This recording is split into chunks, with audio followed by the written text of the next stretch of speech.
بسم الله الرحمن الرحيم. الرحمن علم القرآن، خلق الإنسان علمه البيان. الشمس والقمر بحسبان، والنجم والشجر يسجدان. والسماء رفعها ووضع الميزان، ألا تطغوا في الميزان. وأقيموا الوزن بالقسط ولا تخسروا الميزان. والأرض وضعها للأنام، فيها فاكهة والنخل ذات الأكمام. والحب ذو العصف والريحان، فبأي آلاء ربكما تكذبان. خلق الإنسان من صلصال كالفخار، وخلق الجان من مارج من نار. فبأي آلاء ربكما تكذبان. رب المشرقين ورب المغربين، فبأي آلاء ربكما تكذبان. مرج البحرين يلتقيان، بينهما برزخ لا يبغيان. فبأي آلاء ربكما تكذبان. يخرج منهما اللؤلؤ والمرجان، فبأي آلاء ربكما تكذبان. وله الجوار المنشآت في البحر كالأعلام، فبأي آلاء ربكما تكذبان. كل من عليها فان، ويبقى وجه ربك ذو الجلال والإكرام. فبأي آلاء ربكما تكذبان. يسأله من في السماوات والأرض كل يوم هو في شأن. فبأي آلاء ربكما تكذبان. سنفرغ لكم أيها الثقلان، فبأي آلاء ربكما تكذبان. يا معشر الجن والإنس إن استطعتم أن تنفذوا من أقطار السماوات والأرض فانفذوا، لا تنفذون إلا بسلطان. فبأي آلاء ربكما تكذبان.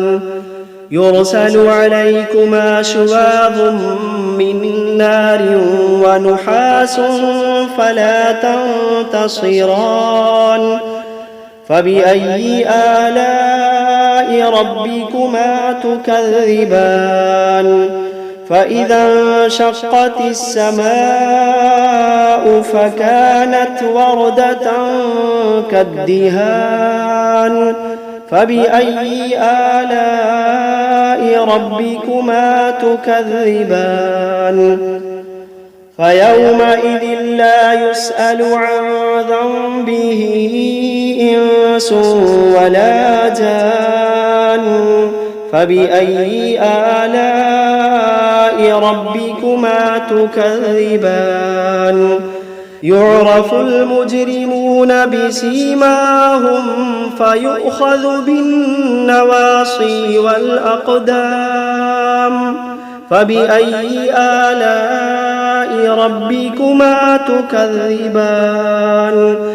هذه جهنم التي يكذب بها المجرمون يطوفون بينها وبين حميم آن فبأي آلاء ربكما تكذبان ولمن خاف مقام ربه جنتان فبأي آلاء ربكما تكذبان ذواتا أفنان فبأي آلاء ربكما تكذبان فيهما عينان تجريان فبأي آلاء ربكما تكذبان فيهما من كل فاكهة زوجان فبأي آلاء ربكما تكذبان متكئين على فرش بطائنها من استبرق وجنى الجنتين دان فبأي آلاء ربكما تكذبان فيهن قاصرات الطرف لم يطمثهن إنس قبلهم ولا جان فبأي آلاء ربكما تكذبان كأنهن الياقوت والمرجان فبأي آلاء ربكما تكذبان هل جزاء الإحسان إلا الإحسان فبأي آلاء ربكما تكذبان ومن دونهما جنتان فبأي آلاء ربكما تكذبان مدهامتان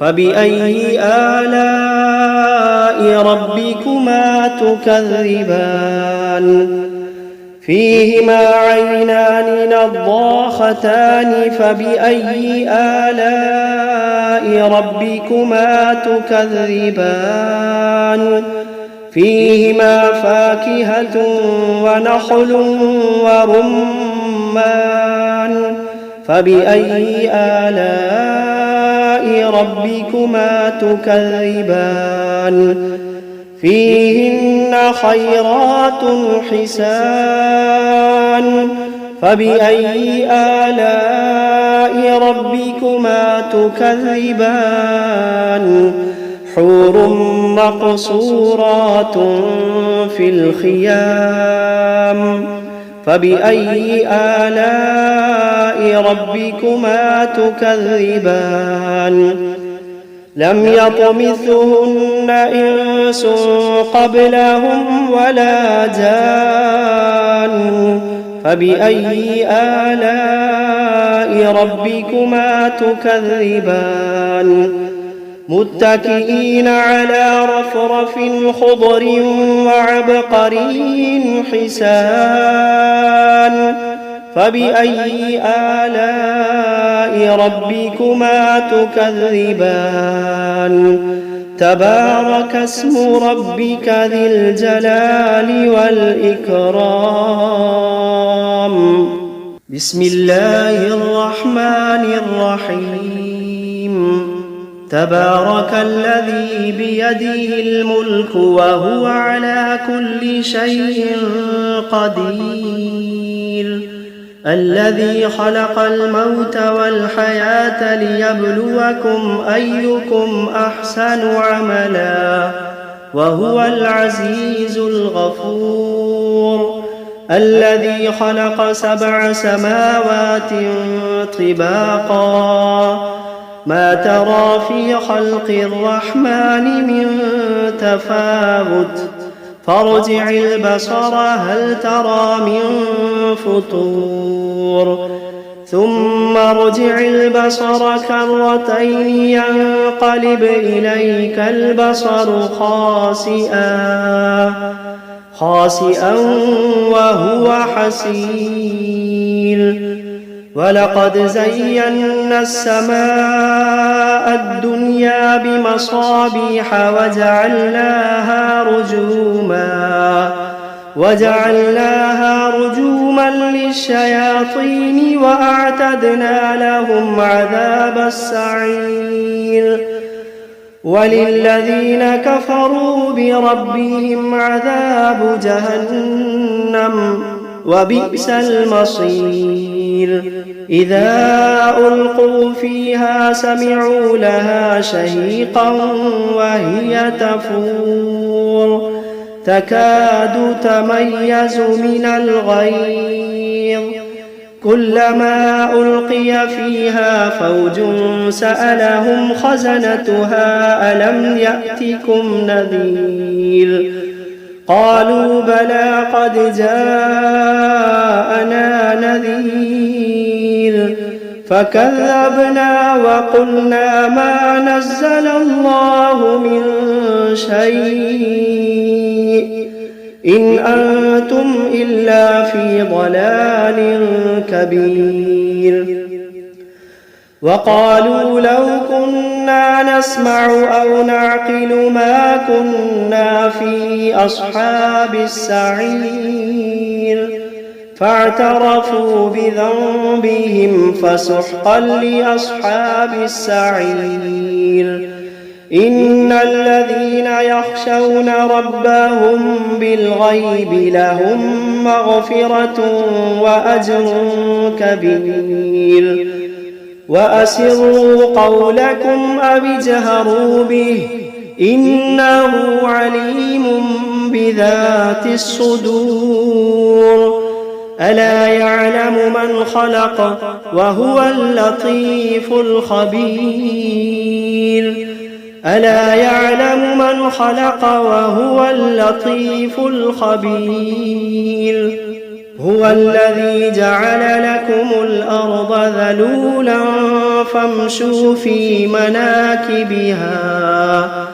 فامشوا في مناكبها وكلوا من رزقه وإليه النشور أأمنتم من في السماء أن يخسف بكم الأرض فإذا هي تمور أم أمنتم من في السماء أن يرسل عليكم حاصبا فستعلمون كيف نذير ولقد كذب الذين من قبلهم فكيف كان نكير أولم يروا إلى الطير فوقهم صافات ويقبضن ما يمسكوهن إلا الرحمن إنه بكل شيء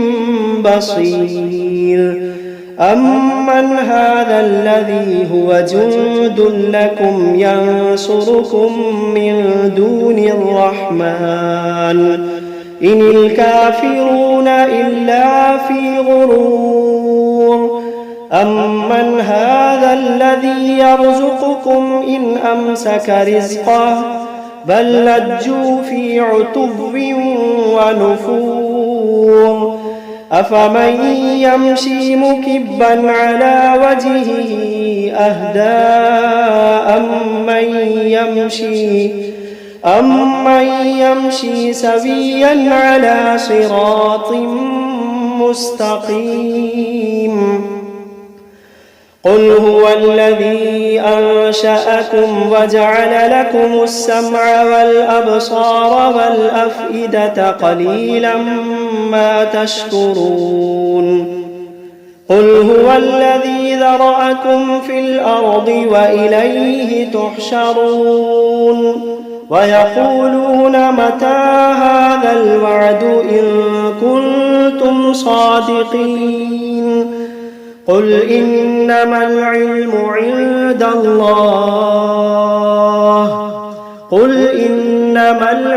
عند الله وإنما أنا نذير مبين فلما رأوه زلفة سيئت وجوه الذين كفروا وقيل هذا الذي كنتم به تدعون قل أرأيتم إن أهلكني الله ومن معي أو رحمنا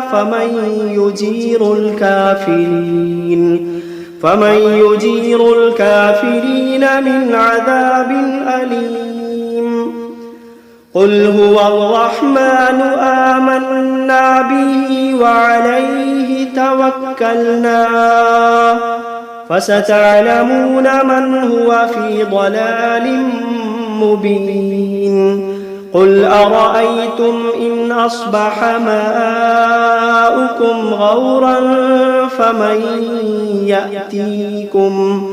فمن يأتيكم بماء معين بسم الله الرحمن الرحيم قل أوحي إلي أنه استمع نفر من الجن فقالوا إنا سمعنا قرآنا عجبا يهدي إلى الرشد فآمنا به ولن نشرك بربنا أحدا وأنه تعالى جد ربنا ما اتخذ صاحبة ولا ولدا وأنه كان يقول سفيهنا على الله شططا وأنا ظننا أن لن تقول الإنس والجن على الله كذبا وأنه كان رجال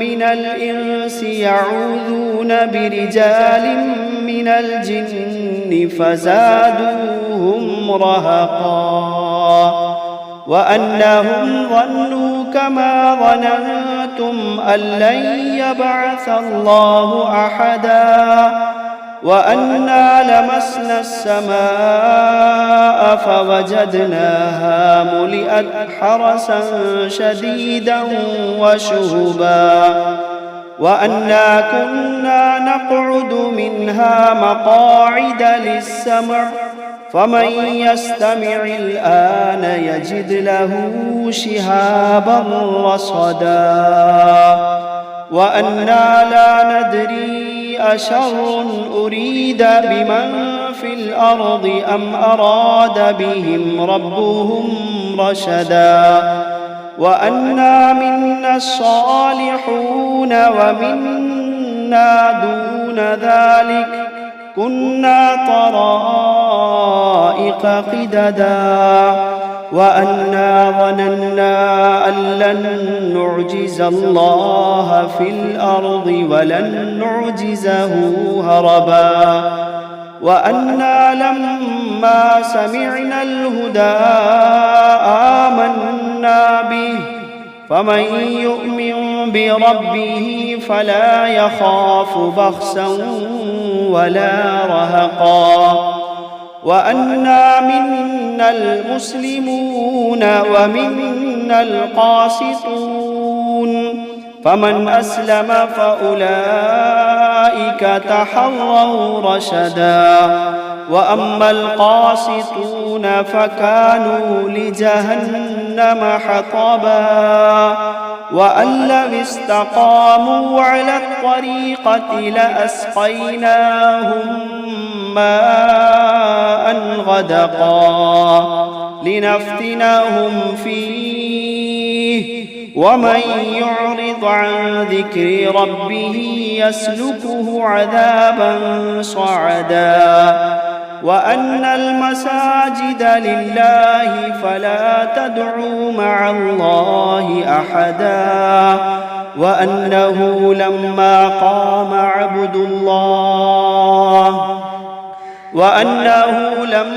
قام عبد الله يدعوه كادوا يكونون عليه لبدا.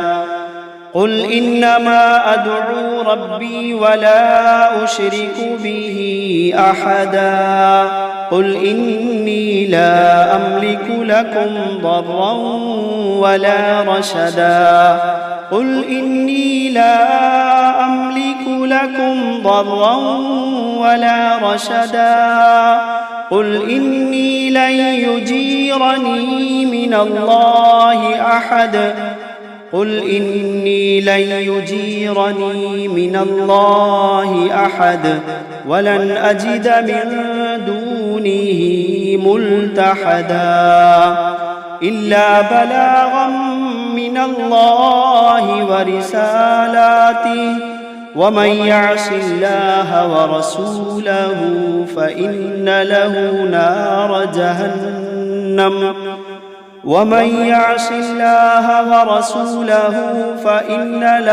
نار جهنم خالدين فيها أبدا حتى إذا رأوا ما يوعدون فسيعلمون من أضعف ناصرا وأقل عددا.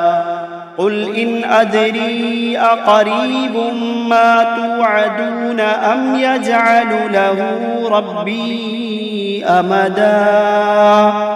عالم الغيب فلا يظهر على غيبه أحدا إلا من ارتضى من رسول فإنه يسلك من بين يديه ومن خلفه رصدا ليعلم أن قد أبلغوا رسالات ربهم وأحاط بما لديهم وأحصى كل شيء عددا.